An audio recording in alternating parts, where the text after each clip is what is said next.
اعوذ باللہ من الشیطان الرجیم بسم اللہ الرحمن الرحیم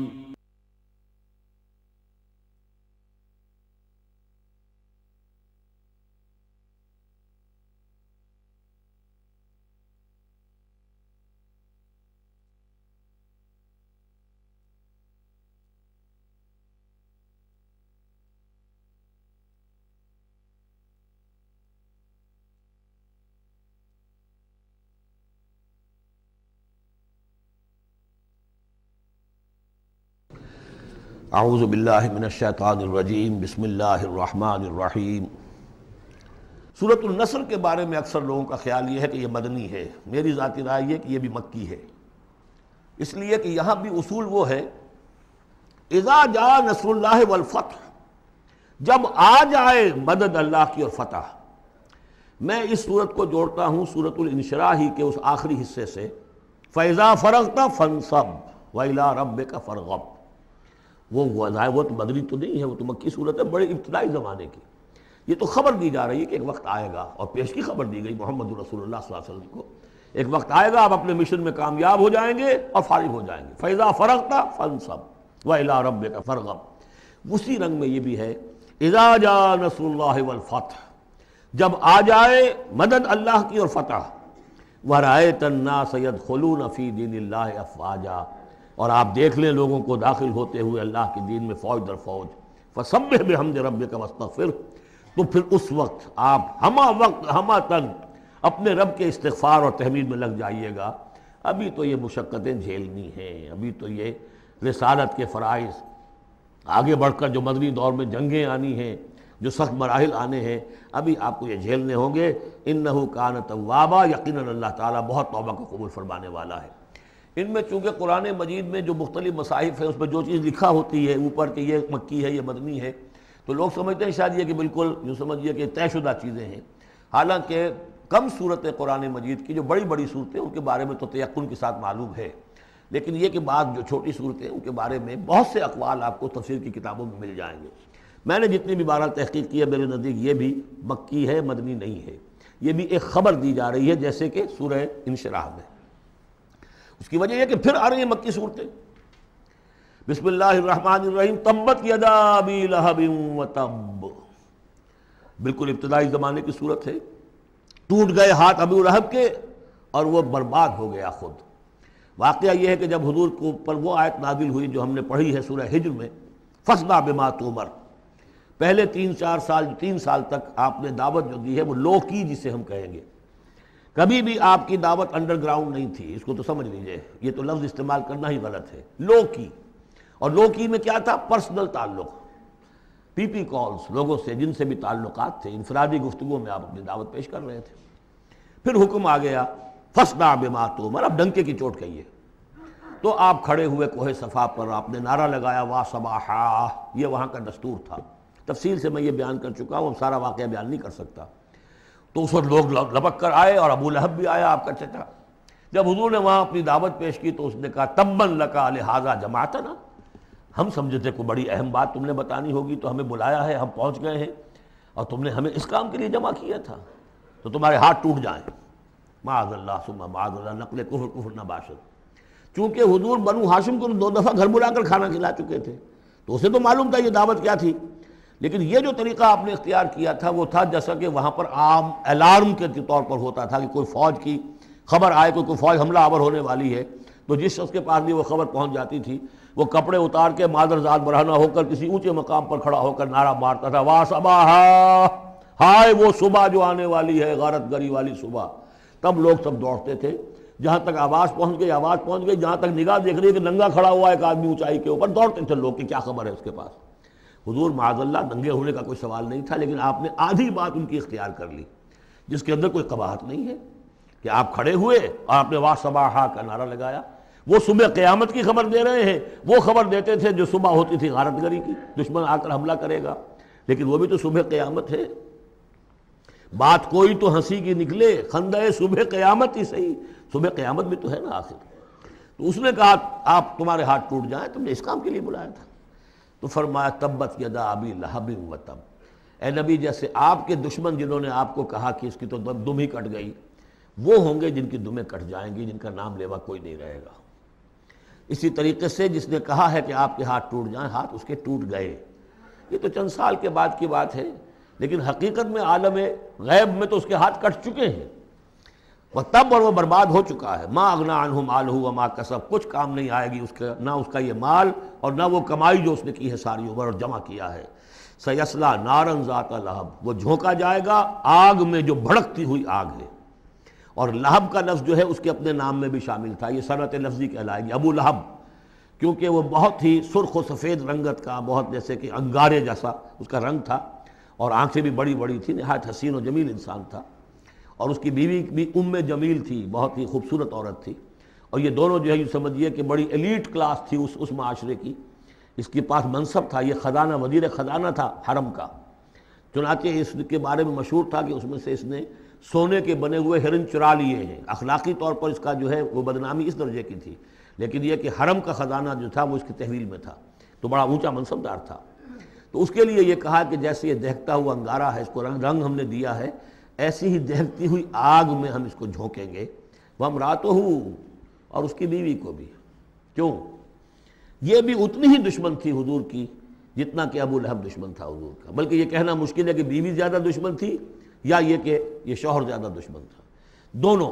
اور میں بتا چکا ہوں آپ کو سورہ تحریم میں جو 3 مثالیں آئی تھیں، بہترین عورت بدترین مرد کے گھر میں، فرعون کی بیوی آسیہ، بدترین عورتیں بہترین لوگوں کے گھر میں، بیوی حضرت نوح کی اور بیوی حضرت لوط کی۔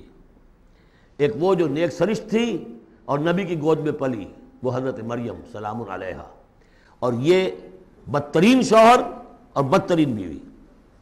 وامرأتہ حمالۃ الحطب، جو اٹھانے والی ہوگی ایندھن کو۔ عام طور پر لوگ سمجھتے ہیں کہ وہ بخیل تھی، وہ ایندھن لے کے آیا کرتی تھی، یہ بات نہیں تھی، وہ بڑی اس معاشرے کی جو ہے وہ بڑی، جس کو آپ فرسٹ لیڈی کہتے ہیں، اس طرح کی خاتون تھی۔ اصل مطلب یہ ہے کہ یہ اس وقت جو حرکتیں کر رہی ہے، یہ اپنے شوہر کے آگ کے گڑھے کو اور بھڑکانے کے لیے ایندھن لا رہی ہے۔ فی جیدہا حبل من مسد، اس کے گلے میں جو یہ ہار پڑا ہوا ہے موتیوں کا، حقیقت میں یہ اس رسی کے مانند ہے جس رسی کے اوپر یہ اب جائے گی آخرت کے اندر، تو وہ لا کر ایندھن اسے باندھ کر، اور جہاں شوہر جل رہا ہوگا وہاں پہ اس کو ڈالے گی اور دہکائے گی اس آگ کو۔ یہ ہے مراد اس سے کہ در حقیقت وہ اٹھائے گی وہاں حطب لکڑیاں، اور فی جیدہا حبل من مسد، اس کے گلے کے اندر یہ جو ہار ہے یہی اس کی رسی بن جائے گا۔ سورۃ الاخلاص قرآن حکیم کی عظیم ترین سورت، جس کو حضور نے فرمایا ثلث قرآن، تہائی قرآن کی مساوی ہے۔ توحید باری تعالیٰ پر جامع ترین سورت، مختصر ترین اور جامع ترین۔ قل هو اللہ احد، کہہ دیجئے وہ اللہ ایک ہے نہیں، تنہا ہے۔ ایک کے لیے لفظ واحد ہے، واحد سے تو اثنان ثلاثہ شروع ہو جاتی ہے، اکیلا، دی موسٹ یونیک پرسن۔ قل هو اللہ احد، تنہا ہے، اللہ الصمد، باقی تمام مخلوقات کا وہی مرجع ہے۔ صمد کہتے ہیں بڑی چٹان کو، جس کا سہارا لیتے تھے لڑنے کے وقت، کہ پیچھے چٹان اچھی ہو تاکہ پیچھے سے دشمن جو ہے حملہ نہ کر سکے۔ پھر یہی لفظ آ جاتا تھا سرداروں کے لیے کہ جن کی طرف رجوع کرتے تھے لوگ۔ تو یہ کہ اصل میں اللہ تو ہے خود بخود قائم ہے، اپنے بل پر قائم ہے، کسی نے بنایا نہیں اسے، اس کی حیات مستعار نہیں ہے، اس کی حیات اپنی، اس کا علم اپنا۔ باقی جو بھی کائنات کے اندر مخلوقات ہیں وہ سب اس کی بدولت ہے۔ لا یحیطون بشیء من علمہ الا بما شاء، ان کا وجود بھی اللہ کا عطا کردہ، انہیں حیات بھی مستعار ہے، مانگی ہوئی ہے۔ عمر دراز مانگ کے لائے تھے 4 دن، اور وہ مانگی ہوئی زندگی ہے، جب چاہے گا لے لے گا ہم سے، ہماری زندگی اپنی تو نہیں ہے۔ لیکن یہ کہ باقی تمام مخلوقات کو تھامے ہوئے ہے، اور یہ وہی ربط و تعلق ہے جو میں نے آپ کو بتایا تھا اسم اعظم، جو الحی القیوم، خود زندہ اور باقی سب کو تھامے ہوئے۔ کل کائنات اس کی توجہ کی وجہ سے قائم ہے۔ لم یلد ولم یولد، نہ اس نے جنا اور نہ وہ جنا گیا، نہ اس کے کوئی ماں باپ، نہ اس کی کوئی اولاد، نہ اس کی کوئی جوڑی، مت جورو اور بیوی، مت اتخذ صاحبۃ ولا ولدا، یہ ہم پڑھ چکے ہیں قرآن۔ اس اعتبار سے نفی ہو گئی کہ کچھ لوگوں نے اس کے لیے بیٹیاں تجویز کر دیں، فرشتوں کو خدا کی بیٹیاں بنا دیا۔ کچھ لوگوں نے جو ہے اس کے لیے بیٹے بنا دیا، حضرت مسیح کو بنا دیا اور حضرت عزیر علیہ السلام کو بنا دیا یہودیوں نے سب نے نہیں، کچھ ان کی فرقوں نے وغیرہ وغیرہ. لیکن یہ کہ اس کا معاملہ یونیک ہے، نہ اس نے کسی کو جنا نہ وہ کسی سے جنا گیا. وَلَمْ يَكُنْ لَهُ كُفُوًا أَحَدٌ، اور نہیں ہے اس کا کوئی بھی، اب کفو جو کہتے ہیں برابری کا، کسی حیثیت سے اس کے برابر. کفو، ہم پلہ، ضد، ند، مثل، مثال، مثیل، کوئی نہیں. کوئی اس کا ہم پلہ نہیں ہے، کوئی اس کا ہم رتبہ نہیں ہے، کوئی اس کا کفو نہیں ہے. آخری دو صورتیں یہ گویا کہ قرآن مجید کے اختتام پر دو پہرے دار ہیں. یہ دو صورتیں ہیں کہ جو اصل میں مدنی صورتیں ہیں، نازل ہوئی ہیں مدینہ منورہ میں، اور ان کا زمان نزول کے اعتبار سے شان نزول بھی ہے کہ ان کا حضور پر ایک مرتبہ جادو کیا گیا تھا، تو اس جادو کے اثرات کو زائل کرنے کے لیے یہ آیات پھر اتری ہیں. اور حضور نے پھر جب ان کی بات بار بار تلاوت کی ہے تو وہ جادو کے اثرات، ایک یہودی نے کیا تھا جادو آپ پر، جس سے آپ کچھ چیزیں بھول جاتے تھے، کافی آپ کو دیہت کو تکلیف رہی ہے. صحیح بخاری کے اندر یہ روایت موجود ہے. ہمارے جدید کچھ ریشنلسٹ ہیں اور جو خاص طور پر ممکن حدیث ہیں، وہ سمجھتے ہیں کہ اس میں تو توہین رسول کی کہ جادو کا اثر ہو سکتا ہے. رسول بھی اس اعتبار سے بشر ہوتے تھے. تلوار کا اگر کاری زخم پڑا ہے تو خون نکلا ہے، اور خون نکل گیا ہے تو زوفتاری ہوا ہے، زوفتاری ہوا تو بے ہوشی بھی ہوئی ہے. یعنی یہ جسم جو ہے ان کا، اس کے اعتبار سے جو بھی بخار آپ کو چڑھا ہے، بخار میں تکلیف ہوئی ہے، عالم نزع میں نہایت شدید تکلیف ہوئی ہے. تو اس حوالے سے یہ نہ سمجھیے کہ وہ بشریت کے جو لوازم ہے وہ ختم ہو جاتے ہیں، لیکن اللہ تعالیٰ کی طرف سے انہیں ایک مقام ملا ہے، ایک عصمت ملی ہے، ایک بزرگی ہے، وہ اپنی جگہ پر ہے. تو جادو کا وہ واقعہ بالکل صحیح ہے جو ہوا ہے. لیکن اس کے لیے اب یہ دو صورتیں ہیں، اور یہاں خاص طور پر نوٹ کر لیجئے کہ یہ معوذتین، یہ ایک صورت بھی ہو سکتی تھی، لیکن قرآن حکیم میں جو عام مزاج ہے کہ صورتیں جوڑوں جوڑوں کی شکل میں ہیں، تو دو حصوں میں تقسیم کر دیا. اور اس کی تقسیم کیا ہے؟ ایک وہ چیزیں ہیں جو انسان پر باہر سے حملہ آور ہوتی ہیں، اور ایک چیز وہ ہے جو انسان کے اپنے اندر سے حملہ آور ہوتی ہے. ان دونوں کو دو علیحدہ چیزوں میں رکھ کر اور سکھایا گیا ہمیں کہ تم ہمیشہ اللہ کی پناہ طلب کرتے رہا کرو ان چیزوں کے اثرات سے، ان چیزوں کے اثرات بد سے اپنے آپ کو بچانے کے لیے. بسم اللہ الرحمن الرحیم. قل اعوذ برب الفلق، کہو کہ میں پناہ میں آ گیا صبح کے رب کی. فلق، فلق ویسے تو یہ لفظ ہم پڑھ چکے ہیں سورہ انعام میں، فالق الاصباح، رات کی تاریکی کا پردہ پھٹتا ہے اور سپیدہ سحر نمودار ہوتا ہے. یا گٹھلی، فالق الحب والنوائب، تو وہ جو گٹھلی ہوتی ہے وہ بھی پھٹتی ہے تو اس میں سے دو پتیاں نکلتی ہیں تو درخت بنتا ہے. اس اعتبار سے فلق سے مراد یہاں صرف صبح نہیں ہے، بلکہ جو اگلی صورت میں آ رہا ما خلق، جو بھی کچھ اس کائنات میں اس نے پیدا کیا ہے در حقیقت وہ عدم کا پردہ چاک کر کے اس کو وجود بخشا ہے. عدم سے، عدم محض سے، کریشن ایکس نہیلو، بغیر کسی شے کے کسی شے کو بنانا. تو قل اعوذ برب الفلق من شر ما خلق، میں پناہ میں آتا ہوں اس کی تمام مخلوقات کی پناہ سے. اب آپ غور کیجئے، مخلوق ظاہر بات ہے خالق کی طرح کامل تو نہیں ہو سکتی. مخلوق کے اندر کوئی نہ کوئی پہلو جو ہے وہ کمی کا، تقصیر کا، نقص کا رہ جائے گا. تو گویا کہ ہر مخلوق میں شر کا پوٹینشل ایلیمنٹ موجود ہے. یہ دوسری بات ہے کہ اللہ تعالیٰ کسی کو سہارا دے دے، کسی کو اپنی طرف سے عصمت عطا کر دے، اپنی طرف سے خصوصی پروٹیکشن عطا کر دے. پوٹینشلی خلق جو ہے وہ گویا کہ مستلزم ہے اس کے ساتھ شر کے اندر کا پہلو موجود ہوگا. قل اعوذ برب الفلق من شر ما خلق، یعنی وہ شر جو ہے خود اپنی جگہ پر کوئی علیحدہ مستقل وجود رکھنے والی شے نہیں ہے، بلکہ وہ شر جو ہے خلق کے اندر جو کمی کا پہلو ہے. جیسے ہم نے انسانوں کے بارے میں پڑھا، خلق الانسان من عجل، انسان کی سرشت میں جلد بازی ہے. خلق الانسان ضعیفا، انسان کمزور پیدا کیا گیا ہے. وہ جو اس کا ہے، جو اس کا فطرت والا پہلو ہے، جو روحانی پہلو ہے، وہ تو ہے انا خلقنا الانسان فی احسن تقویم. لیکن جو یہ حیوانی پہلو ہے اس کا جو مادی وجود ہے، اس میں تو ضعف بھی ہے. ان الانسان خلق ہلوعا اذا مسہ الشر جزوعا واذا مسہ الخیر منوعا. تو یہ تمام چیزیں جو ذہن میں رکھیے. قل اعوذ برب الفلق من شر ما خلق، جو بھی مخلوقات ہیں ان میں سے جو بھی شر کا پہلو ہے میں اس سے اے پروردگار تیری پناہ میں آتا ہوں. ومن شر غاسق اذا وقب، خاص طور پر یہ رات کو ڈھانپ لینے والی جو ہے رات، اندھیرا، یہ ظاہر بات ہے اسی پھر رات کے پردے میں چوری بھی ہے، ڈاکہ بھی ہے، اسی میں پھر غول بیابانی جو ہیں، شیاطین جن ہیں، ان کا بھی جو حرکتیں ہوتی ہیں، پھر یہ ساری چیزیں جو ہے اسی کے سلسلے من شر غاسق اذا وقب، سانپ بچھو وغیرہ بھی اسی وقت نکلتے ہیں، ومن شر النفاثات فی العقد، اور جو عورتیں گانٹھیں باندھ کر پھونکے مارتی ہیں، یہ جو بھی ٹونے ٹوٹکے ہوتے ہیں اور اس کی وجہ سے لوگوں کو نقصان پہنچایا جاتا ہے، گویا کہ یہ بھی اس کے اندر بھی کوئی حقیقت ہے، یہ سفلی عملیات بھی ہیں، ان کے بھی اثرات ہیں۔ جیسے کہ ہم جانتے ہیں کہ جادو جو ہے حق ہے، برحق ہے، اگرچہ کفر ہے، شراب کی تاثیر ہے لیکن حرام ہے، کچھ نہ کچھ حقیقت ان لکیروں میں بھی ہے، لیکن ہمیں روک دیا گیا کہ ان کے چکر میں مت پڑو۔ یہ جو منجمی ہے، نجوم کی حرکت، اس میں بھی کچھ نہ کچھ حقیقت ہے لیکن روک دیا گیا۔ تو کسی چیز کا ہونا بالفعل یہ اور شے ہے، لیکن اس کا جائز ہونا یہ اور شے ہے۔ تو بالفعل یہ عملیات ہیں، جیسے اچھے اعمال ہیں اور ان کو جو ہے کوئی اچھے اوراد ہیں، اچھے وظائف ہیں، تو ان کے کچھ اثرات جو ہیں اچھے ہو سکتے ہیں۔ اسی طریقے سے اس قسم کی چیزوں میں جادو کے جو کلمات ہوتے ہیں ان کی بھی تاثیر ہے، اور وہ جو عورتیں جو ہے وہ جادو کرتے ہوئے، جس کو ہم کہتے ہیں کہ وہ تعویذ گنڈا وغیرہ جو ہوتا ہے، پھر وہ اس میں پھونکے مارتی ہیں، تو اللہ تعالیٰ سے میں ان کے شر سے بھی پناہ چاہتا ہوں۔ وَمِن شَرِّ حَاسِدٍ إِذَا حَسَدَ، اور حسد کرنے والے کے شر سے بھی میں اللہ کی پناہ طلب کرتا ہوں، جبکہ وہ حسد اپنا استعمال کرے۔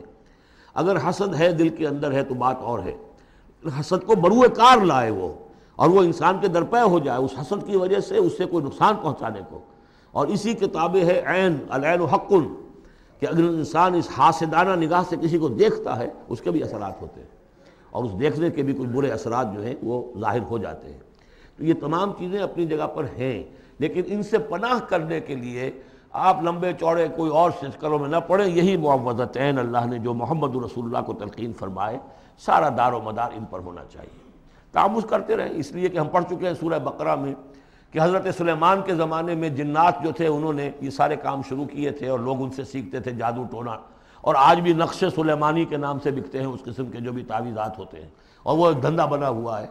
تو اس کو لوگوں نے سیکھا، اور وہ لوگ جو ہے آج بھی ہمارے ہاں یہ چیزیں چل رہی ہیں، لیکن یہ چیزیں حرام کی گئی ہیں، اور کہا گیا ہے کہ کوئی کسی کو نقصان نہیں پہنچا سکتا جب تک کہ اللہ کا اذن نہ ہو۔ اگر یہ یقین انسان کے دل میں ہو تو پھر اسے کوئی نقصان نہیں ہوگا۔ اور ویسے تو یہ ہے کہ تکلیف اللہ کی طرف سے کسی وقت آ سکتی ہے، بغیر اس کے کہ کوئی اور آپ کو پہنچائے، اللہ کی طرف سے خود بھی آ سکتی ہے۔ سورۃ الناس اب یہ آخری سورت ہے، میرے نزدیک یہ آخری گروپ جو ہے سورتوں کا جو سورہ ملک سے شروع ہوا ہے۔ یہ دونوں پارے جو ہیں یہ سوائے ان دو صورتوں کے سب مکیات پر مشتمل ہیں صورتوں پر، اور صرف یہ دو صورتیں جو ہیں یہ مدنیات ہیں۔ اور ریسیپروکل نوٹ کر لیجئے، پہلا گروپ جو تھا اس میں مکی صورت صرف ایک تھی، سورہ فاتحہ، اور مدنی صورتیں 6.25 پارے پر پھیلی ہوئی، سورہ بقرہ، آل عمران، نساء اور مائدہ۔ اس کے بالکل برعکس ریسیپروکل نسبت یہاں ہے کہ یہاں پر یہ دو صورتیں ہیں چھوٹی چھوٹی، باقی دونوں پارے جو ہیں سب کی مکی صورتوں پر مشتمل ہیں، اور اس آخری صورت کا جوڑ مل جائے گا پہلی صورت کے ساتھ، یہ بھی میں آپ کو بتا دوں گا۔ بسم اللہ الرحمن الرحیم، قل اعوذ برب الناس، کہیے کہ میں پناہ میں آتا ہوں جو تمام انسانوں کا رب ہے اس کی پناہ میں، ملک الناس، صرف رب ہی نہیں ہے، بادشاہ ہے، تمام انسانوں کا بادشاہ ہے، الہ الناس، تمام انسانوں کا معبود ہے، من شر الوسواس الخناس، اس وسوسہ کرنے والے خناس کی جو پیچھے چھپ جاتا ہے، الذی یوسوس فی صدور الناس، جو لوگوں کے سینوں میں وسوسہ اندازی کرتا ہے، اس کے شر سے پناہ مانگتا ہوں۔ یہ جو شیطان لعین ہے جس کے بارے میں آتا ہے کہ ان الشیطان یجری من الانسان مجری الدم، حضور کی حدیث ہے یہ شیطان تو اس طریقے سے انسان کے وجود میں سرایت کر جاتا ہے جیسے کہ خون سرایت کر رہا ہے۔ یہ شیطان جو ہے، اور یہ آپ وہ بھی پڑھ چکے ہیں، وَلَقَدْ خَلَقْنَا الْإِنسَانَ وَنَعْلَمُ مَا تُوَسْوِسُ بِهِ نَفْسُهُ، ہم نے انسان کو بنایا، ہم جانتے ہیں کہ اس کا نفس امارہ جو ہے، اڈ اور لبیڈو، اس کو اندر کیا وسوسہ اندازی کرتا رہتا ہے۔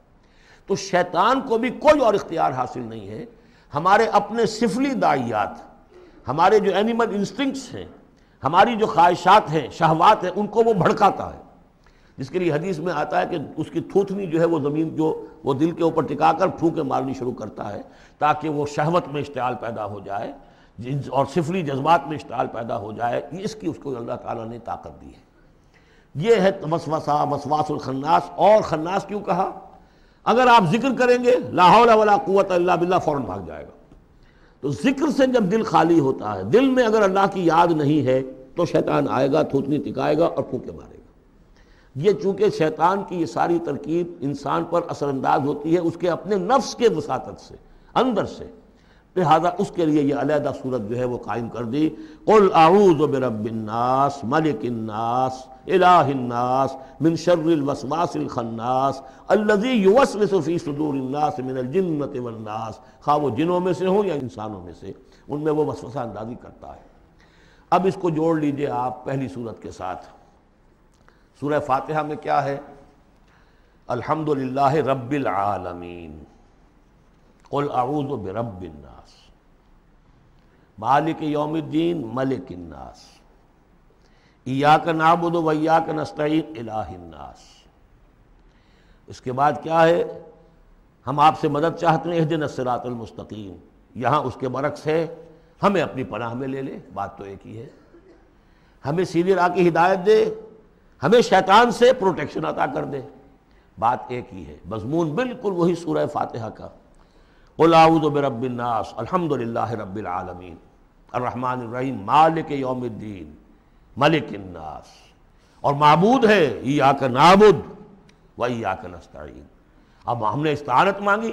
اب استعانت، استعاذہ، یہ ایک ہی طرح کے الفاظ ہیں. مدد مانگنا، پناہ طلب کرنا، استغاثہ، استعانہ، استمداد، مدد مانگنا، استنصار، نصرت طلب کرنا. باب استفعال کے تمام الفاظ جمع کر دیجئے. تو عبادت، ہم عبادت کرتے ہیں تیری، ایاک نعبد، لیکن ہمیں استعانت، تیری مدد چاہیے اس کے لیے. تو معبود ہے، ہم تیری عبادت کا فیصلہ کرتے ہیں لیکن تیری مدد کے محتاج ہیں. اے اللہ، ہم تیری عبادت کا وعدہ کرتے ہیں لیکن تیری طرف سے ہمیں پروٹیکشن چاہیے کہ شیطان کے وسوسوں سے، وسوسہ اندازی سے ہمیں محفوظ کر دے. اس طریقے سے یہ سورہ مبارکہ ایک اعتبار سے مثنیٰ بن جاتی ہے سورہ فاتحہ کا، اور گویا کہ قرآن مجید کی آخری صورت اور پہلی صورت کے مابین ایک مشابہت قائم ہو جاتی ہے. بارک اللہ لی و لکم فی القرآن العظیم ونفعنی وایاکم بالآیات والذکر الحکیم. دعائے ختم قرآن ہے، میں اس کا ترجمہ آپ کو بتا دینا چاہتا ہوں تاکہ آپ جب وہ دعا سنیں گے تو پھر اس کا ترجمہ بھی آپ کے سامنے رہے. تو یہ اور بڑی اہمیت کے ساتھ اس دعا کو سمجھیے. اللہم آنس وحشتی فی قبری، اے اللہ میری قبر میں جو وحشت ہوگی تنہائی کی، اس وحشت کو دور کرنے کے لیے مجھے قرآن مجید کا انس عطا کر دے. اللہم ارحمنی بالقرآن العظیم وجعلہ لی اماما ونورا وہدی ورحمہ. لیکن اب جب موت قریب نظر آتی ہے اور قبر جو ہے وہ نظر آ رہی ہے تو معلوم ہوتا ہے کہ اہم ترین حصہ یہی ہے، اس دعا کا جو پہلا حصہ ہے. اللہم آنس وحشتی فی قبری، اس وحشت کو مانوس میرے لیے بنا دے، لیکن مانوس بنے گی قرآن کے ذریعے سے. وارحمنی بالقرآن العظیم، اور مجھ پر رحم فرمائیو اس قرآن عظیم کی بدولت. واجعلہ لی اماما ونورا وہدی ورحمہ، اور اس دنیا میں پروردگار اس قرآن کو میرے لیے امام بنا دے، میں اس کی پیروی کروں. لیکن یہ الفاظ کہتے ہوئے اپنے دل کو دیکھنا ہوگا کہ خود اپنا ارادہ ہے یا نہیں. عزم ہو کہ ہاں اب قرآن کو اپنا امام بنانا ہے، اس کے پیچھے چلنا ہے، تب تو اللہ تعالیٰ سے دعا کرتے ہوئے بھی انسان جو ہے پھر اسے سجتی ہے یہ دعا. اور ایسا کوئی شعوری فیصلہ ہے ہی نہیں تو پھر یہ ایک روٹین ہے، بس آپ نے ایک الفاظ ہے جو زبان سے کہہ دیے ہیں. ذالک قولہم بافواہہم، اپنے منہ سے نکلنے والی باتیں اور کچھ نہیں. وجعلہ لی اماما ونورا، نور بنا دے، وہدی، ہدایت بنا دے، اور رحمت بنا دے. اللہم ذکرنی منہ ما نسیت، اے اللہ مجھے یاد کرا دے اس میں سے جو میں بھول جاؤں. وعلمنی منہ ما جہلت، اور جس چیز کو میں اس میں سے جانتا نہیں ہوں، اور ہم تو سب سے جاہل ہیں. کتنے فیصد لوگ ہیں جو جانتے ہیں قرآن میں ہے کیا. لیکن بہرحال دعا مانگیے کہ اللہ تعالیٰ ہمت دے، آپ قرآن سیکھیں، قرآن سیکھنے کے لیے عربی سیکھیں. علمنی منہ ما جہلت، لیکن یہ بھی اگر آپ کا اپنا ارادہ نہیں ہے کہ سیکھنا ہے تو اللہ تعالیٰ زبردستی تو آپ کے دل میں آ کے قرآن کا علم نہیں ڈال دے گا۔ قرآن کا علم تو بڑی قیمتی شے ہے، دنیا کا کوئی فن ہو، کوئی معمولی سا کوئی فن ہے، وہ بھی سیکھنا پڑتا ہے، محنت کرنی پڑتی ہے۔ جیسا کہ حضرت علی نے فرمایا، بڑے اونچے اشعار ہیں، یغوث البحر من طلب اللآلی، جو شخص بھی موتیوں کا طلبگار ہوتا ہے اسے سمندر میں غوطہ زنی کرنی پڑتی ہے۔ ومن طلب العلا سہر اللیالی، جو کسی بلند مقام تک پہنچنا چاہتا ہے زندگی میں وہ راتوں کو جاگتا ہے، محنت کرتا ہے، پڑھتا ہے، جو بھی مشقت کرتا ہے۔ ومن طلب العلا من غیر قد، اور جو کوئی بلندی کا طلبگار بن جائے بغیر کوشش کے، اضاع العمر فی طلب المحالی، پھر وہ اپنی عمر ضائع کر بیٹھتا ہے ایک محال چیز کی طلب میں۔ وہ تو ہونے والی بات نہیں ہے، یہ دنیا اللہ نے بنائی ہے کہ محنت کرو۔ تو یہ دعا مانگتے ہوئے علمنی منہ ما جہلت، تو اپنا ارادہ کریں پختگی کے ساتھ۔ فرمایا وعلمنی منہ ما جہلت وارزقنی تلاوتہ، اور مجھے اے اللہ ہمت دے، نصیب فرمائیے کہ میں اس کو پڑھتا رہا کروں، آنا اللیل و آنا النہار، رات کے اوقات میں بھی اور دن کے اوقات میں بھی۔ وَاجْعَلْهُ لِي حُجَّةٌ یا رب العالمین، اور اے تمام جہانوں کے پروردگار اس قرآن کو میرے حق میں دلیل بنا، میرے حق میں گواہ بنا، یعنی میرے خلاف نہ کر دیجو، اس لیے کہ حضور نے فرمایا ہے القرآن حجۃ لک او علیک، یہ قرآن یا تو دلیل ہے اور گواہ ہے تمہارے حق میں اور یا تمہارے خلاف۔ اگر قرآن کو پڑھو گے جیسے کہ پڑھنے کا حق ہے، سمجھو گے جیسے سمجھنے کا حق ہے، عمل کرو گے جیسے عمل کرنے کا حق ہے، اور اس کو دنیا تک پہنچاؤ گے جیسے کہ پہنچانے کا حق ہے، تو یہی قرآن تمہارا شافع بن کر کھڑا ہوگا، یہی تمہارے حق میں گواہی دے گا۔ اور جو کچھ ہم کر رہے ہیں اگر وہی ہم کرتے رہیں گے تو یہی قرآن سب سے بڑا ہمارے خلاف جو ہے استغاثہ لے کر آئے گا کہ اللہ یہ بدبخت کہتا تھا کہ یہ میں تیری کتاب ہوں، مجھے پڑھتا نہیں تھا، مانتا تھا میں تیرا کلام ہوں، سمجھتا نہیں تھا، یا سمجھتا بھی تھا عمل نہیں کرتا تھا۔ یہ سب سے بڑی دلیل ہمارے خلاف، القرآن حجۃ لک و علیک۔ اس قرآن حکیم کے ضمن میں ایک خاص دعا جو حضور سے منقول ہے، وہ دعا کیا ہے؟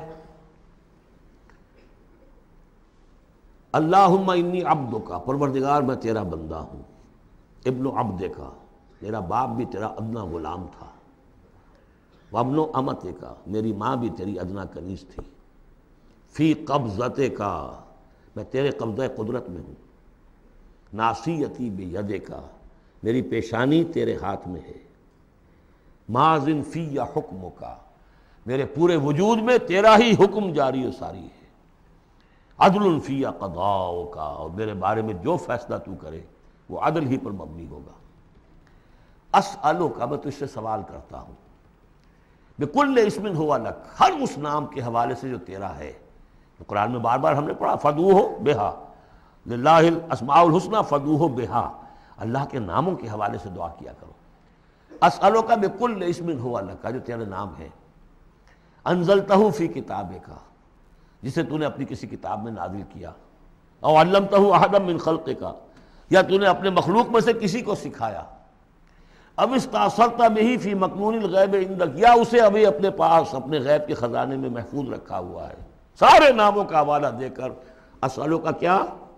ان تجعل القرآن ربیع قلبی، اس قرآن کو میرے دل کی بہار بنا دے، ونور صدری، میرے سینے کا نور بنا دے، وذہاب ہمی، اور میرے ہموم اور غموم کا، غموں کا اور جو بھی تفکرات ہیں ان کا دور کرنے والا، جلا حزنی، میرا کوئی غم ہو افسوس ہو اس کو بھی ختم کر دینے والی چیز، اس کا ذریعہ اس قرآن کو بنا دے۔ تو یہ بڑی عظیم دعا ہے جس میں ایک طرف عبدیت کی انتہا ہے، تواضع، اللہ کے سامنے تذلل، اور پھر یہ کہ مانگنے کی شے اصل میں قرآن سے کیا ہے، اللہ سے مانگنے کی شے کیا ہے؟ الرحمن علم القرآن، یہ ہے سب سے بڑی دولت۔ یا ایھا الناس قد جاءتکم موعظۃ من ربکم وشفاء لما فی الصدور وہدی ورحمۃ للمؤمنین قل بفضل اللہ وبرحمتہ فبذلک فلیفرحوا ھو خیر مما یجمعون۔ تو یہ دعا جو ہے آپ مانگیں گے، اور اسی پر اب میں اپنی یہ گفتگو ختم کر رہا ہوں۔ بارک اللہ لی ولکم فی القرآن العظیم ونفعنی وإیاکم بالآیات والذکر۔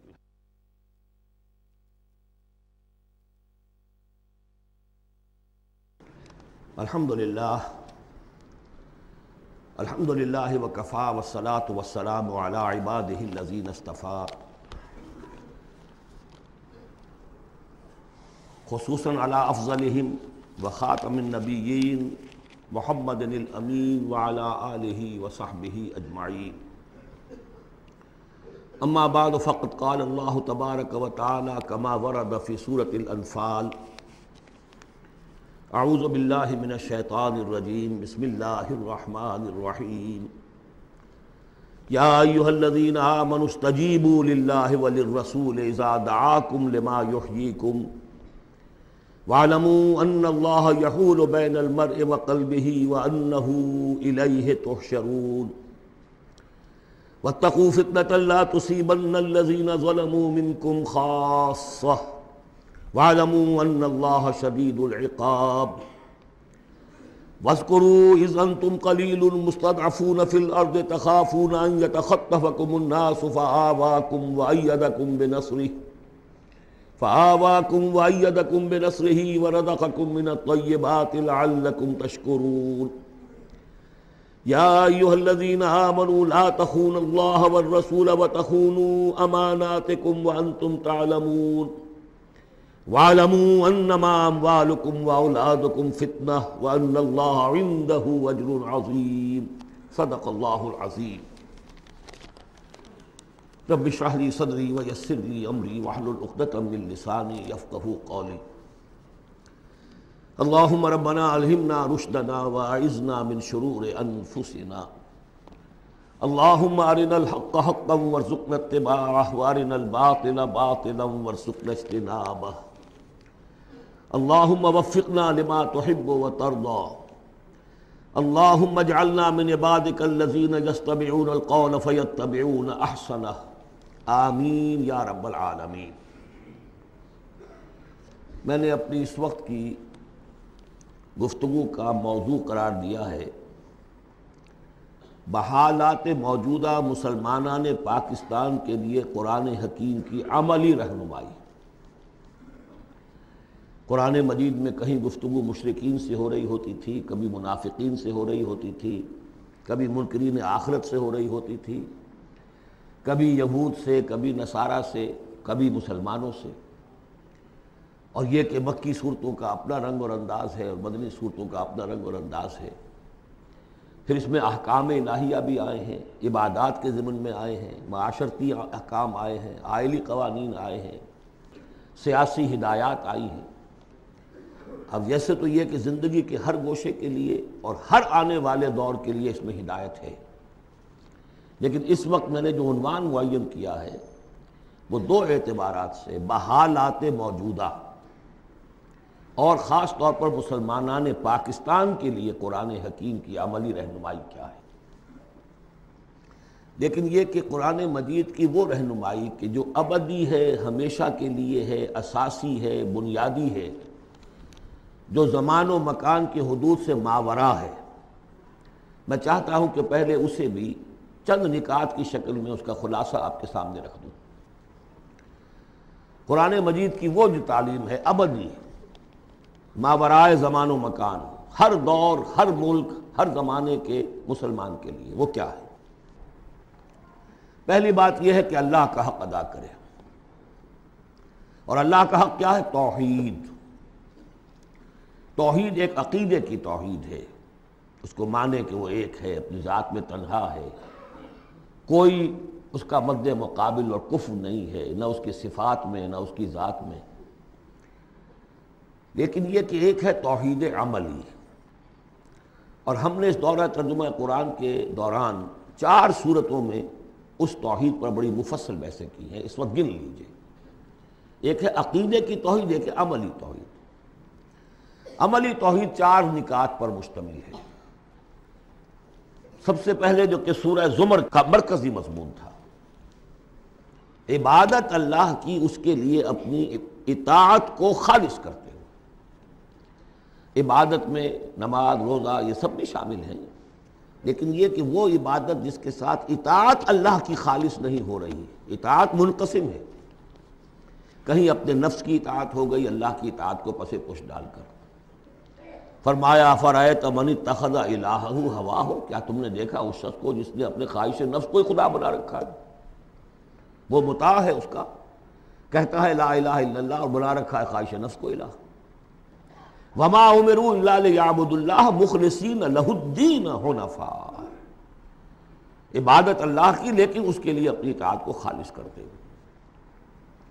اب اس میں یہ ہے کہ وہ خالص اطاعت کلی اطاعت ہوگی، یا ایھا الذین آمنوا ادخلوا فی السلم کافہ۔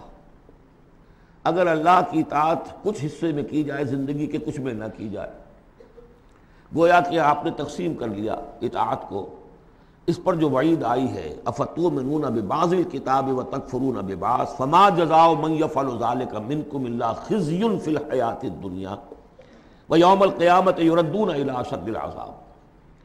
کیا تم ہماری کتاب اور شریعت کے ایک حصے کو مانتے اور ایک کو نہیں مانتے؟ تو جو کوئی بھی یہ روش اختیار کرے گا دنیا کی زندگی میں، اس کا اس کے سوا کوئی اس کی سزا نہیں ہے کہ دنیا میں تو ذلیل و خوار کر دیے جائے اور قیامت کے دن شدید ترین عذاب میں جھونک دیے جائے۔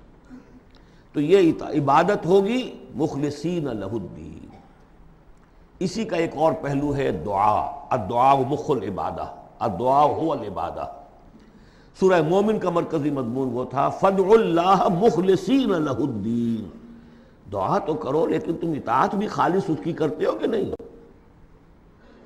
اگر وفاداری تمہاری اللہ کے ساتھ پوری نہیں تو کس منہ سے دعا کر رہے ہو؟ وہ حدیث میں سنا چکا ہوں کہ ایک شخص حج کے لیے پہنچ گیا ہے اور وہ پہنچا ہوا ہے جبل رحمت پر اور ہاتھ اٹھا کے دعائیں مانگ رہا ہے، یا رب یا رب، وَأَنَّىٰ يُسْتَجَابُ لِذَٰلِكَ، اس کی دعا کیسے قبول ہو؟ وَمَطْعَمُهُ حَرَامٌ وَمَلْبَسُهُ حَرَامٌ وَغُذِّيَ بِالْحَرَامِ، اس کا کھایا ہوا حرام کا ہے، پہنا ہوا حرام کا ہے، اس کا جسم حرام کی آمدنی سے اور اس کے کھانے پینے سے بنا ہوا ہے۔ تو دعا مخ العبادہ هو العبادہ، لیکن دعا بھی وہی کہ جو مخلصین لہ الدین، اس حال میں کی جا رہی ہو کہ بندے نے یکسو ہو کر اپنی کل اطاعت کو اللہ کے لیے بنا دیا۔ اس سے اگلا قدم ہوتا ہے ان فرد سے ایک دوسرے فرد کو دعوت، اب اسی کے داعی بن کر کھڑے ہو جاؤ، اب لوگوں کو بھی اسی کی دعوت دو، وہ بھی اللہ کی بندگی کریں مخلصین لہ الدین، وہ بھی اللہ کو پکاریں مخلصین لہ الدین۔ وَمَنْ أَحْسَنُ قَوْلًا مِّمَّنْ دَعَا إِلَى اللَّهِ وَعَمِلَ صَالِحًا وَقَالَ إِنَّنِي مِنَ الْمُسْلِمِينَ، یہ سورہ حامیم السجدہ کی مرکزی آیت ہے۔ چوتھا اور آخری مرحلہ یہ ہے کہ یہ کیسے ہوگی مخلصین لہ الدین کی پوزیشن، اگر جس ملک میں آپ رہ رہے ہیں وہاں قانون تو کسی اور کا چل رہا ہے، عدالتیں اس قانون پر فیصلے کر رہی ہیں، نظام جو ہے معاشی وہ کسی اور نظام پر چل رہا ہے، وہ سودی کاروبار ہو رہا ہے اور سودی لین دین ہو رہا ہے، پورا بزنس اس پر ہے، پوری انڈسٹری اسی پر ہے، پوری حکومت اس پر ہے، تو ہم بھی تو اسی کے فرد ہیں نا، شہری ہیں اسی ملک کے، اسی ریاست کے، اسی معاشرے میں رہتے ہیں۔ تو یہ مقصد تو اسی وقت پورا ہوگا جب کہ پورے نظام زندگی پر اللہ کی اطاعت کا سکہ قائم ہو جائے۔ اس کا نام ہے اقامت الدین۔ چنانچہ سورہ شورى میں چوتھے نمبر پر جو آئی اس کا مرکزی مضمون کیا تھا؟ شرع لکم من الدین ما وصى به نوحا والذی اوحینا الیک وما وصینا به ابراہیم وموسیٰ وعیسیٰ ان اقیموا الدین ولا تتفرقوا فیہ۔ اس لیے کہ قرآن مجید تو کہتا ہے ومن لم یحکم بما انزل اللہ فاولئک هم الکافرون، ہماری عدالتوں میں فیصلے اللہ کے قانون کے مطابق تو نہیں ہو رہے، تو فیصلے کرانے والے، فیصلے کرنے والے، فیصلے ماننے والے، فیصلے ایگزیکیوٹ کرنے والے، فیصلوں کی تنفیذ کرنے والے، وہ سب کیا ہوئے؟ وَمَن لَّمْ يَحْكُم بِمَا أَنزَلَ اللَّهُ فَأُولَٰئِكَ هُمُ الظَّالِمُونَ، وہی تو مشرک ہیں۔ وَمَن لَّمْ يَحْكُم بِمَا أَنزَلَ اللَّهُ فَأُولَٰئِكَ هُمُ الْفَاسِقُونَ، وہی تو باغی ہیں ہمارے۔ تو مطلب یہ ہے کہ اس صورتحال سے نکلنے کی صرف ایک شکل ہے، دین کو قائم کرنے کی جد و جہد، ہمہ تن ہمہ وقت، اس نظام باطل کو ریکنسائل نہ کیا جائے اس سے ذہناً قلباً۔ live under it if you have to live it but under protest، اگر کوئی اور راستہ نہیں ہے انڈر پروٹیسٹ رہے کہ میں نے اس نظام کو قبول نہیں کیا، میں اسے تسلیم نہیں کرتا، میں اس سے استفادہ کروں گا جو کم سے کم ہے میرے بقا کے لیے، اور اپنی ساری توانائی، اپنی ساری قوت، اپنی ساری طاقت، اپنی ساری صلاحیت، اپنے سارے وسائل اور ذرائع اس نظام کو بے خبن سے اکھیڑ کر اس کی جگہ پر اللہ کا دیا ہوا نظام قائم کرنے کے لیے وقف کر دوں۔ اس کے علاوہ کوئی شکل نہیں ہے اسی کے نام ہے تکبیر رب، رب کو بڑا کرو، وَرَبَّكَ فَكَبِّرْ۔ اسی کا مطلب ہے، اسی لیے حضور بھیجے گئے، هو الذی ارسل رسولہ بالہدی ودین الحق لیظہرہ علی الدین کلہ، اسی کے لیے آیا قاتلوہم حتی لا تکون فتنۃ ویکون الدین کلہ للہ۔ یہ تمام اصطلاحات ہیں، عباراتنا شتیٰ وحسن کا واحد مطلب کیا ہے؟ دین کو قائم کرو، دین کے مکمل نظام کو برپا کرو، تاکہ زندگی اپنے تمام ایسپیکٹس، اپنے تمام پہلوؤں سمیت انفرادی اور اجتماعی زندگی کے تمام گوشے اللہ کی اطاعت کے اندر آ جائیں۔ اس کے بغیر اللہ کا حق ادا نہیں ہو سکتا۔ پہلا کام ہے اللہ کا حق ادا کرنا، اسی لیے فرمایا وما خلقت الجن والانس الا لیعبدون، لیکن اس عبادت کے یہ لوازم ہیں، فاعبدوہ مخلصین لہ الدین، فادعوہ مخلصین لہ الدین، اسی کی دعوت دوسروں کو دو، ادعو الی سبیل ربک بالحکمت والموعظۃ الحسنۃ وجادلہم باللتی احسن، اور اللہ کے دین کو بتمام و کمال قائم کرنے کے لیے تلمندن لگا دو۔ اب آئیے اللہ کے بعد دوسرا حق ہم پر ہے رسول کا صلی اللہ علیہ وسلم، جن کی بدولت ہمیں یہ ہدایت نصیب ہوئی، ہمارے ماں باپ کو ان کے ماں باپ سے ملی، ان کو ان کے ماں باپ سے ملی۔ اس میں حضور صلی اللہ علیہ وسلم کی محنتیں ہیں، آپ کے صحابہ کی، محمد رسول اللہ والذین معہ کیسی کیسی مشقتیں جھیلی ہیں، تب یہ دین پھیلا تھا اور تب یہ دین غالب ہوا تھا۔ ان کا کیا حق ہے ہمارے اوپر؟ ویسے میں ساری حقوق تو یہاں بیان نہیں کر سکتا، لیکن ایک بات جان لیجئے کہ چونکہ محمد صلی اللہ علیہ وسلم بھیجے گئے تمام دنیا کے لیے اور قیامت تک کے لیے انسانوں کے لیے رسول، 5 مرتبہ آیا ہے، جن میں سب سے نمایاں آیت یہ، 2 آیتیں تو اکثر لوگوں کو یاد ہوں گی، وَمَا أَرْسَلْنَاكَ إِلَّا رَحْمَةً لِّلْعَالَمِينَ وَمَا أَرْسَلْنَاكَ إِلَّا كَافَّةً لِّلنَّاسِ بَشِيرًا وَنَذِيرًا۔ اب نبی صلی اللہ علیہ وسلم نے بنفس نفیس اپنی رسالت کے فرائض ملک عرب اور قوم عرب کی حد تک تو پورے کر دیے، باقی دنیا کے لیے اس وقت بھی اور آنے والے ہر انسان کے لیے یہ فریضہ رسالت امت کے کندھے پر ڈال گئے، جبکہ آخری حج میں گواہی لے کر الا هل بلغت، اور جواب مل گیا انا نشهد انک قد بلغت وادیت ونصحت، اور اس کے بعد آپ نے فرمایا اب یہ بوجھ میرے کندھے سے تمہارے کندھے پر آ گیا۔ تو اگر ہم امتی ہیں تو مقروض ہیں محمد کے صلی اللہ علیہ وسلم، اگر یہ خواہش ہے کہ ان کی شفاعت ملے تو ان کا حق ادا کرنا ہوگا۔ وَكَذَلِكَ جَعَلْنَاكُمْ أُمَّةً وَسَطًا لِتَكُونُوا شُهَدَاءَ عَلَى النَّاسِ وَيَكُونَ الرَّسُولُ عَلَيْكُمْ شَهِيدًا۔ اس کے کم سے کم 2 تقاضے۔ پہلا تقاضا تو ایک قرآن کی تبلیغ کر دینا ایک ایک فرد نوع بشر کو اس امت کے ذمے ہے۔ اگر قرآن پہنچایا نہیں تو محمد کی رسالت کا پیغام ان تک نہیں پہنچا، امت کیا جواب دے گی قیامت کے دن؟ اے اللہ ان کے حوالے تھا کام، یہ قرآن کے کسٹوڈینز تھے۔ حضور نے فرمایا تھا فَلْيُبَلِّغِ شَاهِدُ الْغَائِبَ، میں تمہیں قرآن دے کر جا رہا ہوں، قَدْ تَرَكْتُ فِيكُم مَّا إِنْ اعْتَصَمْتُم بِهِ لَن تَضِلُّوا أَبَدًا، اب پہنچاؤ اسے۔ تو ایک تو ہے قرآن کا پہنچانا، اور دیکھیے وہ یاد کر لیجیے سورہ نام کی آیت اوحی الی ھذا القرآن لانذرکم بہ ومن بلغ، یہ قرآن مجھ پر وحی کیا گیا تاکہ تمہیں بھی خبردار کر دوں، اور جن تک یہ قرآن پہنچ جائے اس تک گویا کہ میرا انذار پہنچ جائے گا، لیکن پہنچائے گا کون؟ میرا امت ہی پہنچائے گا۔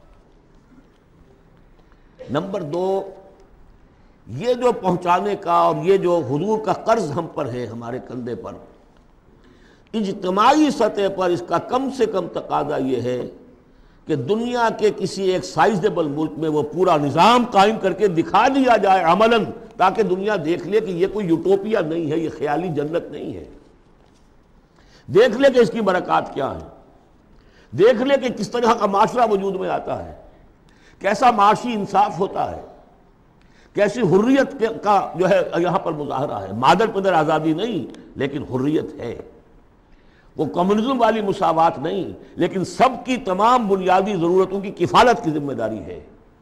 حضرت عمر نے فرمایا کہ اگر کوئی کتا بھی بھوکا مر گیا دجلہ و فرات کے کنارے تو عمر ذمہ دار ہوگا۔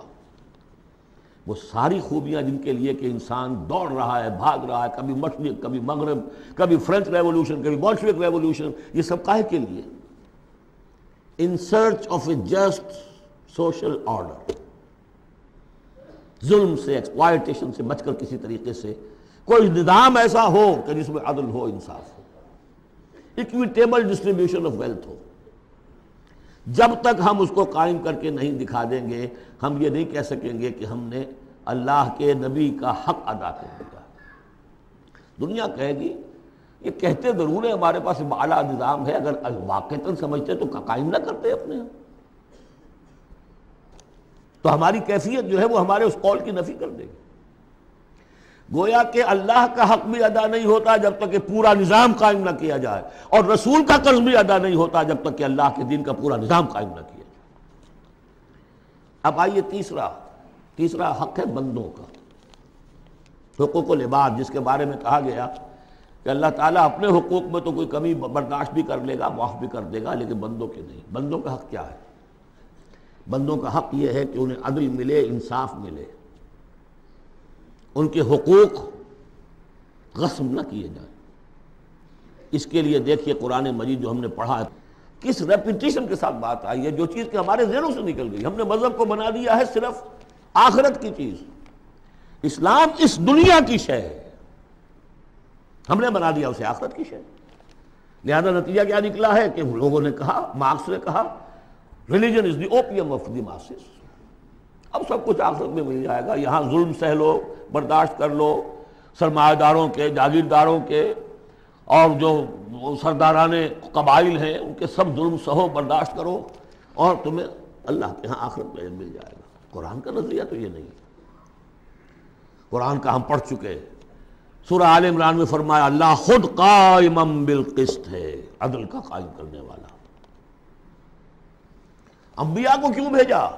اللہ اکبر، وہ آیت سورہ حدید کی آیت نمبر 25، لقد ارسلنا رسلنا بالبینات وانزلنا معهم الکتاب والمیزان لیقوم الناس بالقسط۔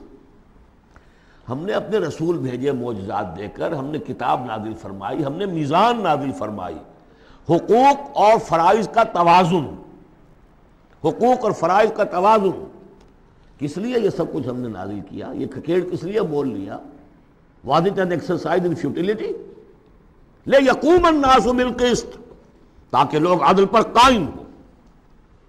اور ہم نے لوہا بھی اتارا ہے جس میں جنگ کی صلاحیت ہے، جو لوگ ظلم چھوڑنے پر آمادہ نہ ہو، لوہے کی طاقت سے ان کے سر لے جائے، تاکہ اللہ دیکھ لے کہ میرے کون سے بندے ہیں جو میرے وفادار ہیں،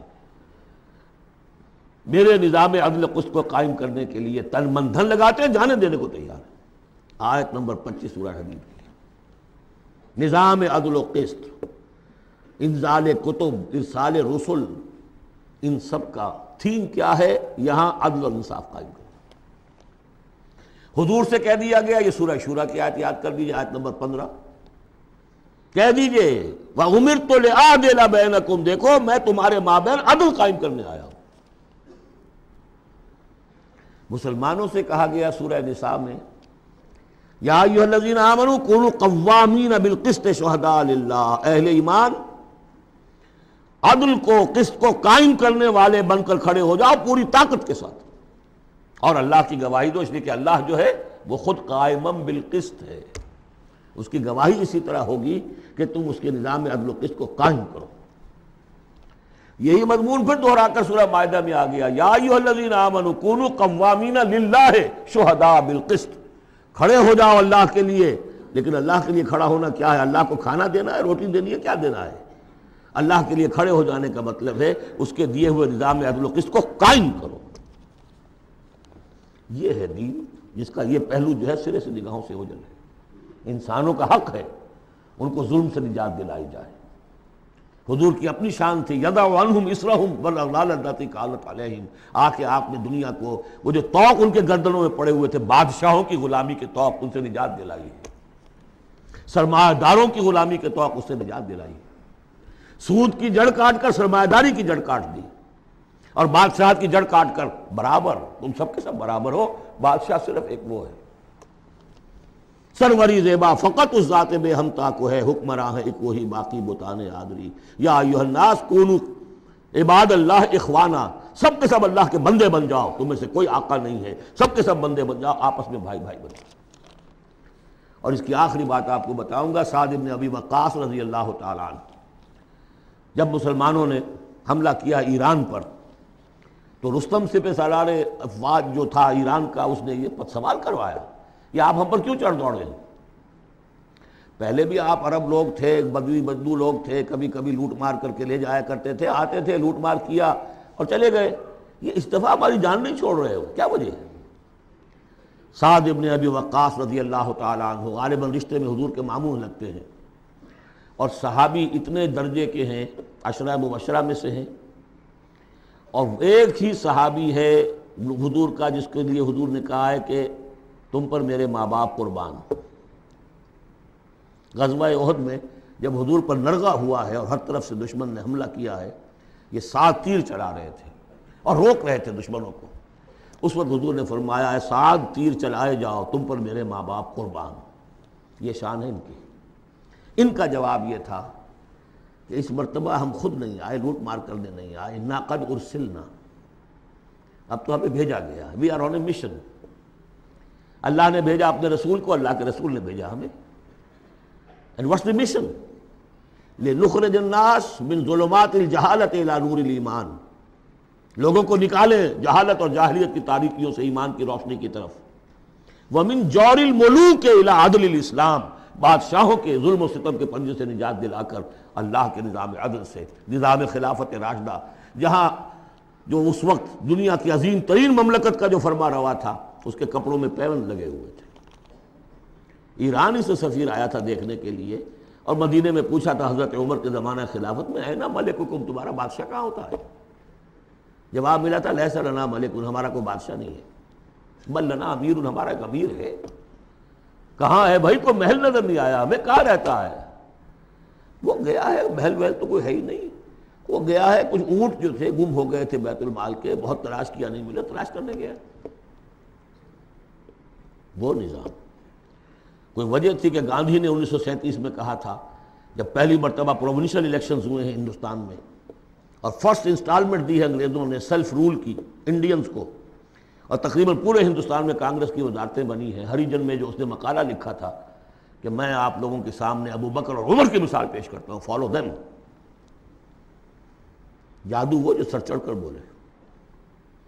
نوٹ کیجئے، یہ 3 ہیں حقوق: اللہ کا حق اقامت دین، رسول کا حق تبلیغ قرآن، اور دین کا ایک مکمل نمونہ ضرور دکھا دینا عملی شکل میں تاکہ حجت قائم ہو جائے، اور انسانوں کا حق انہیں ظلم و ستم کے پنجوں سے نجات دلا کر اور انہیں اسلام کے نظام عدل کے تحت لایا جائے۔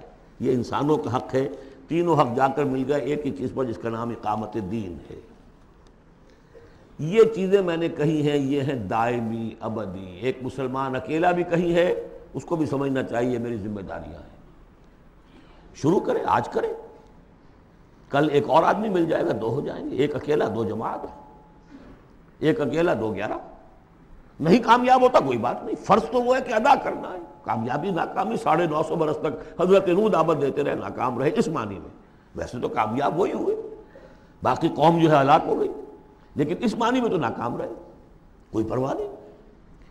اب میں چاہتا ہوں کہ اب پاکستان کے خاص کانٹیکسٹ میں آ کر بات کروں۔ پہلی بات تو یہ سمجھیے، اپنی خودی پہچان ہو غافل افغان۔ یہ پاکستان کس شے کا نام ہے؟ کیا یہ دنیا میں دوسرے جو مسلمان ممالک ہیں ویسا ہی مسلمان ملک ہے،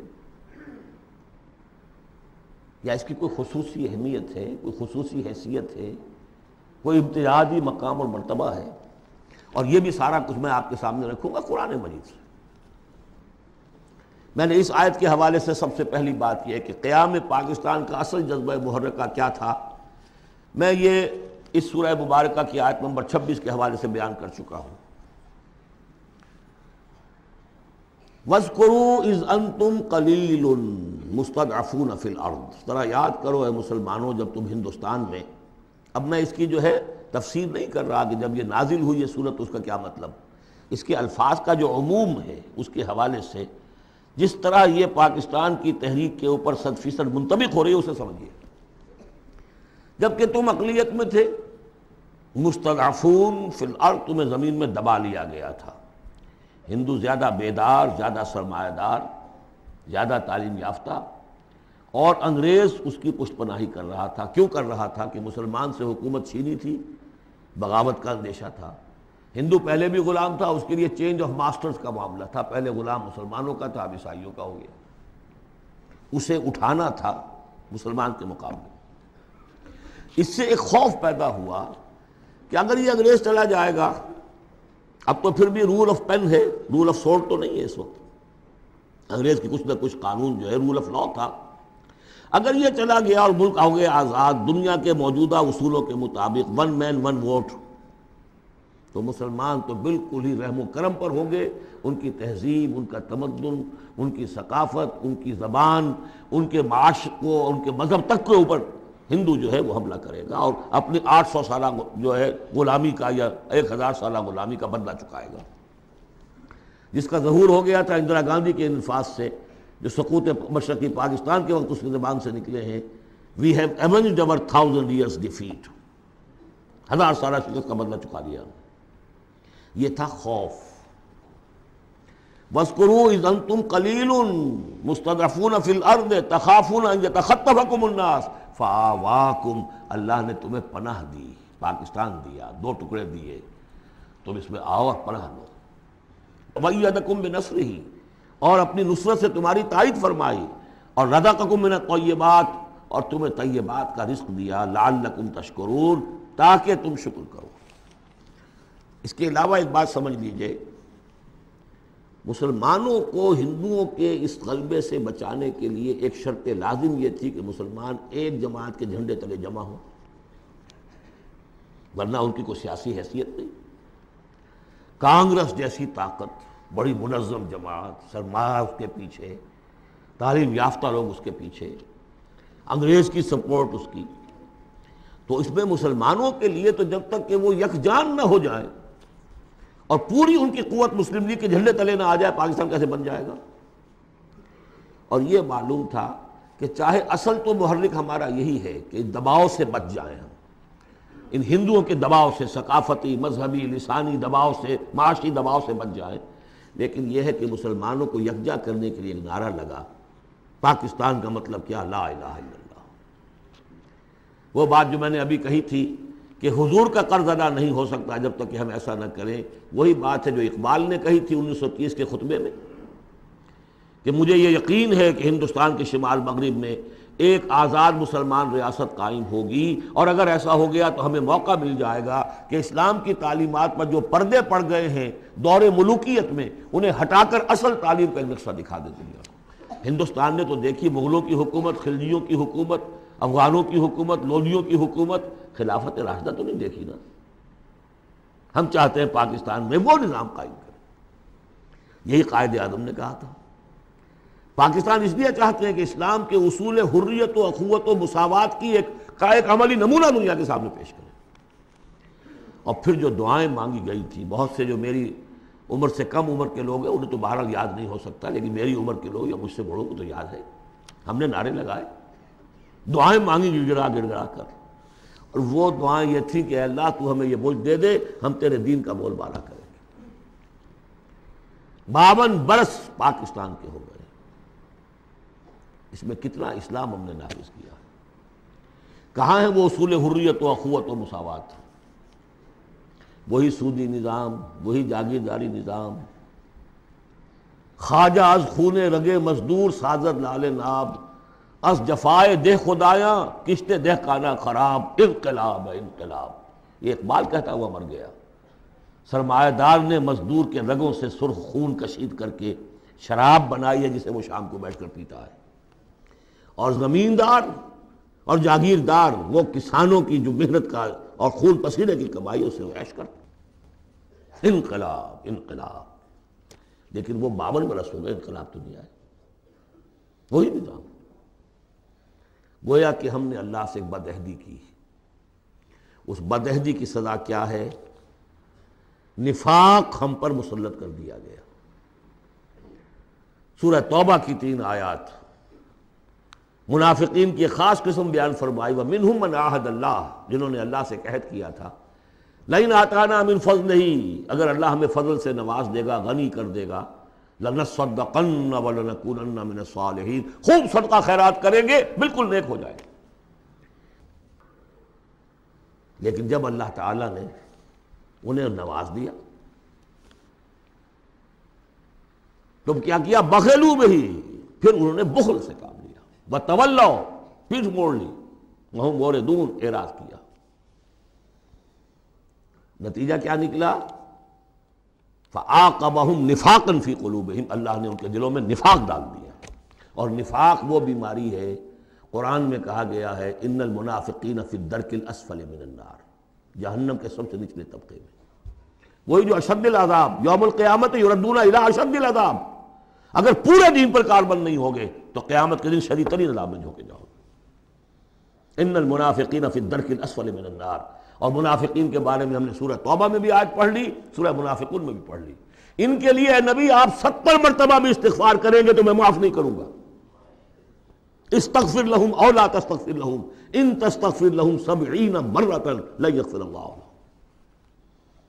اس نفاق کی 3 شکلیں ہیں۔ نفاق باہمی، وہ ایک قوم ایک نہیں رہی، اب ڈھونڈ اب اس کو چراغ رخ زیبا لے کر، اب وہ قومیتوں میں تحلیل ہو گئی، عصبیتیں، ایتھنک، لنگوسٹک، پروونشل،